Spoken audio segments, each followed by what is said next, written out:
Hey everybody, I'm back. I might have to do one listen, because I already filled up all of my camera storage with F-Zero, so yeah, let's just do this lesson, okay? Okay. Making falls dangerous, Alice's Guide. Hello, Alice. Hello there. As you can see, there's a person on top of the brown platform. You can move the person with the L stick and by pressing B. Try to move the person so they fall off the platform. Hee, did you see that? The person fell off and the platform broke. Today I'll teach you how to make it so that the person breaks if they fall off the platform. Let's scoot over to the programming screen. Hello, Dry Crunch. You seem well, comparatively speaking. Why, hello. It's lovely to see you. Hey, welcome. Watch your step. So, I am right that you want to learn how to make it so that the person breaks if they fall off the platform. That's a doozy. First, we go through why the person breaks through the platform. The person breaks when I send a signal to destroy object Nodon. I'm pretty good at sending signals. That's me, the destroying object Nodon. You got something you want to break, don't you? I can see in your eyes. I just love breaking things, you know. Well, when I receive a signal, well, I just can't help it. I break Nodon connected to me. The person Nodon and I are connected, And because I'm connected to the person Nodon, that means I'm always connected to the person in game 2. So when I receive a signal from the comparison Nodon, I break the person. Oopsie. I break things when I receive signals. That's just the kind of Nodon I am. Meanwhile, I send out a signal when the person falls off from the platform. How do I know when the person's fallen, you ask? You want to know, don't you? I can tell you if you really want to. Okay, I'll tell you. I know because I'm comparing the person's position with the height of the platform. I don't work alone, though. The location sensor Nodon and constant Nodon both lend me a hand. Location sensor at your service. You can rely on me when you want to know the positive of something, obviously. Right now I'm connected to the person Nodon so that I know where the person Nodon is in the game.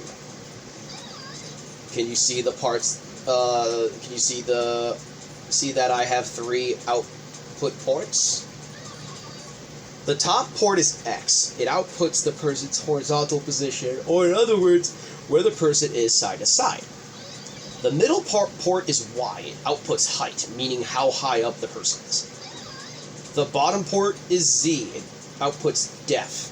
Here, that would be how far forward or back the person is.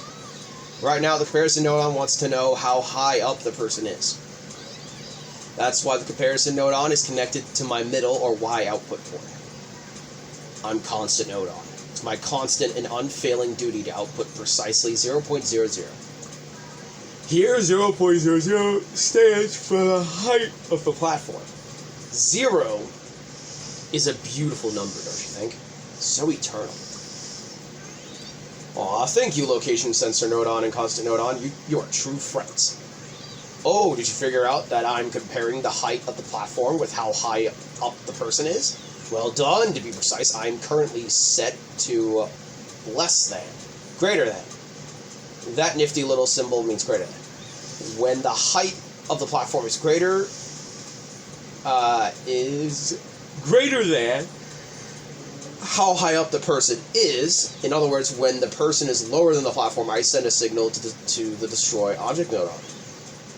That's how the person gets broken when they fall off the platform. Thanks, everyone. This is all but a bit complicated, so it's nice that you work together to explain it. It's been a while since we were on the game screen, so let's pop back over there to take another look. Try falling off the platform. The person went lower than the platform. So that's why they broke.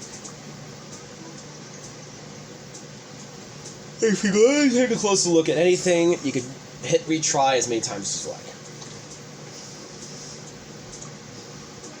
Head back to the programming screen when you're ready. I hope you got the hang of how everything works so far. Did you know that you can change where the person breaks by changing the number of constant Nodon outputs? Why not try it out? There are all sorts of fun things you can compare. Yes, so let's start by selecting constant Nodon. Let's go ahead and open up the settings menu, and let's try -2. Now close the settings. Remember that 0.00 was the height of the platform in the game. Based on that understanding, -2.00 is a point below the platform. Let's check the change on the game screen. You know the drill. Fall off the platform. Could you tell that the person broke at the lower point than it used to? When the height at the person's location drops below -2, this fulfills the comparison Nodon's conditions. The comparison Nodon then sends out a signal, and the person is broken. Let's go back to the programming screen. Why don't you try changing my settings a bit? It's always best to have differences to compare. I got it. Let's change greater than to less than. Lesser than. Less than. Lesser than is with the line underneath it. Yeah, let's do it.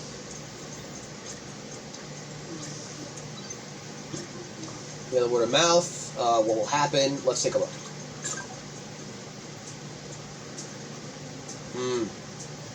We changed the comparison Nodon setting to less than, and the person broke right away. Let's head back to the programming screen, and I'll explain why that happened. The constant Nodon is currently outputting -2.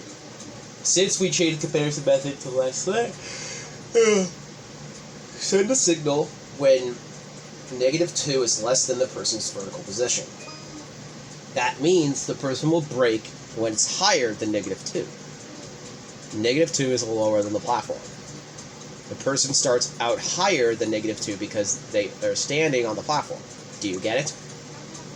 So, as soon as you move to the game screen, the comparison Nodon sends out a signal and the person breaks.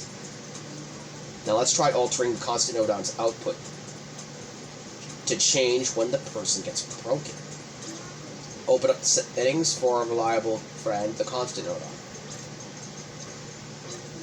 Change the value to 2. And close the settings. What we've done is change it so that the person will break if their position is higher than 2.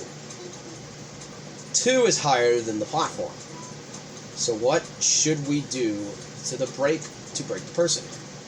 Let's play around in the game screen and find out. You think of any way for a person to move higher than a platform? The person broke when you jumped. That's because jumping made the person's position go higher than 2. So that's how to program it so that jumping triggers a person's breakage. Next, let's try making it so that something else breaks when the person jumps. What else can we have the person break? How about an apple? For that, we need a fancy object Nodon that makes an apple in the game. You called? Next, we need to change things so that the destroy object Nodon breaks the apple instead of the person. Select the connection between that and the person Nodon. Get rid of it. And connect to the apple instead. Okay. Finally, we need to go to destroy settings here. Go to person. Disable person and enable apple. And close this. The apple should now break when the person jumps. Oh, I get to destroy an apple now. Swish. Crush, break, destroy. Yeah, okay. Okay then, let's go back to the game screen. Use B to jump. Don't forget to watch the apple. See that? The apple exploded. You just saw how you can change what you destroy object Nodon, what the object Nodon breaks. You can use that in all kinds of cool setups. This time we used a jump to trigger the breakage of an apple, but I'm sure you'll think of even more exciting uses than that. Let's go back to the programming screen one last time. Welcome back. You look more knowledgeable than you did when we started. Now you know how to change the constant Nodon settings to change where something breaks, and how to change what breaks by changing the destroy object Nodon settings too. Just think of how many ways you can use this new knowledge in games of your own invention. See you again soon. I'll break anything for you. Anytime you want. You just gotta ask. And with that next video, we're gonna go to step 4. I'll see you all next time. Peace to Crispy. Bye, guys.